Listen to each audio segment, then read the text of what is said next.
Hi everyone, welcome back with me again in this channel. On today's video, I'm gonna show you how you can get a very smooth slow-mo video in CapCut.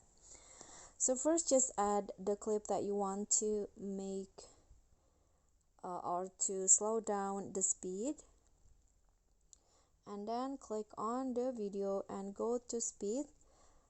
Click on normal and select the speed or how much you want to slow down the clips. I'm going to go with 0.6 seconds, and to make it smooth and get a better quality, you just need to click on this box right here, then choose better quality, then click on the check icon and just wait until the slow-mo effect apply to the clip.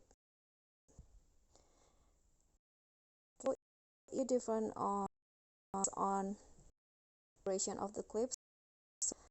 Longer the video, longer the slow motion. Okay, so after the smooth slow-mo has been applied, you can just preview the result by playing on the clip. You can see this slow motion is very smooth. And that's basically it. I hope this tutorial would be helpful, so don't forget to click thanks, like this video, comment, and also subscribe to this channel. Thank you.